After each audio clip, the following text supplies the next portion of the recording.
When we think of the Victorian era, we often picture industry, empire, and strict social codes. But there was another presence woven quietly through everyday life: death.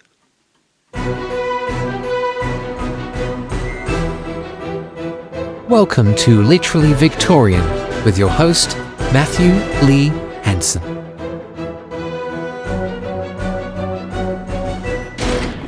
Hello and welcome back to the channel. My name is Matthew and I hope you're all doing very well indeed.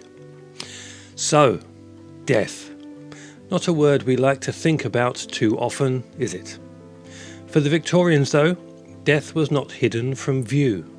It was not pushed to the edges of society or confined to distant institutions. Instead, it existed within homes, within families, and within the rhythm of daily experience. To understand Victorian life, we must understand how closely it lived alongside mortality. In the 19th century, death was far more common than it is today. Disease spread quickly through crowded cities. Cholera, tuberculosis, and influenza moved easily through expanding urban populations.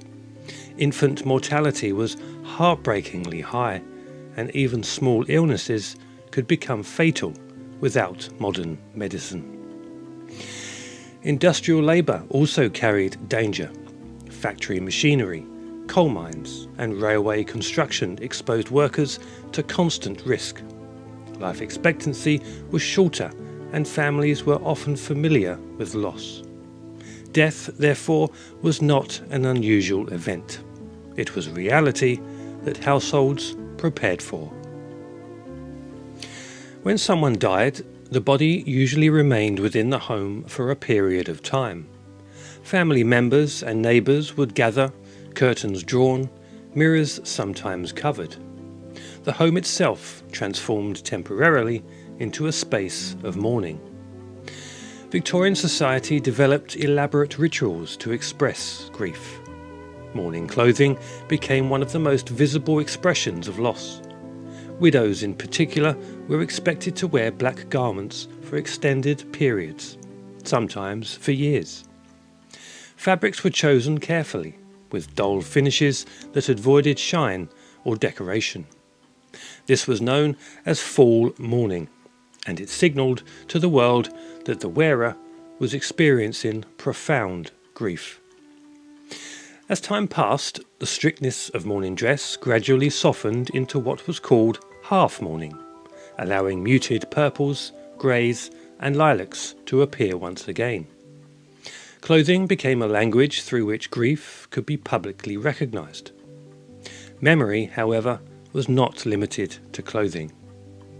Victorians often created physical objects to preserve connection with the dead. One of the most unusual to modernise was hair jewellery. Locks of hair taken from the deceased could be woven into rings, brooches, or necklaces. Hair, unlike many other parts of the body, does not decay quickly. For Victorians, it symbolised endurance, something that remained when life itself had ended. These pieces were not morbid curiosities. They were expressions of love. Another practice that fascinates historians today is post-mortem photography. Photography was still relatively new in the 19th century, and many families had few opportunities to capture images of their loved ones while alive. When death occurred, a photograph sometimes became the only portrait a family would ever possess. In these images, the deceased might be arranged peacefully, sometimes seated or surrounded by relatives.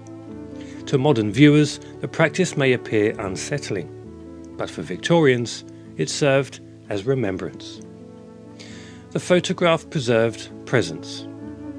Victorian cemeteries also reveal the era's relationship with death.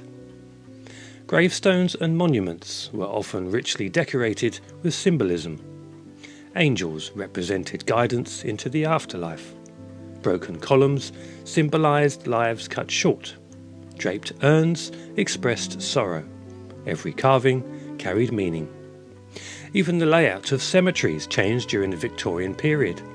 Large garden cemeteries were designed to be peaceful landscapes where families could walk, reflect, and remember the departed.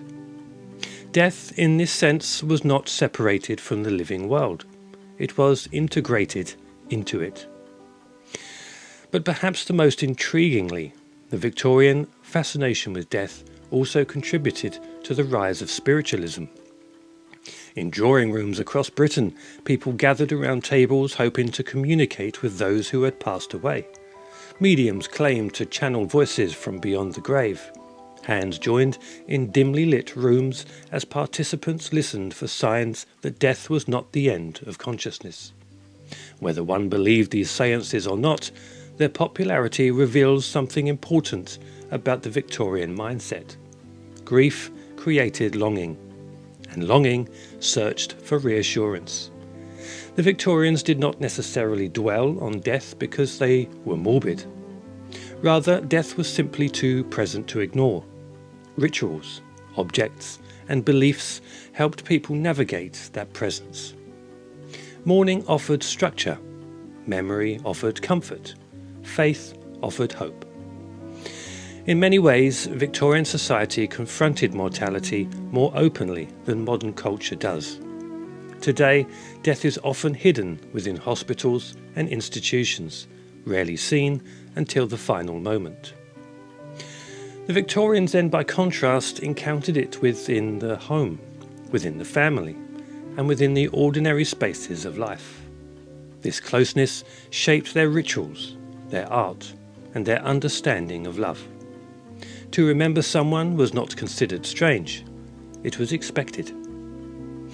And through mourning dress, preserved photographs, symbolic jewellery, and quiet cemetery walks, the Victorians built a culture that allowed grief to be visible rather than concealed. Their relationship with death may seem unusual to modern eyes, but it also reminds us of something timeless. That loss, however it is expressed, remains one of the most universal human experiences. And in facing that experience directly, the Victorians revealed not a morbid society, but a deeply human one. Thank you very much for watching. Until next time, bye for now.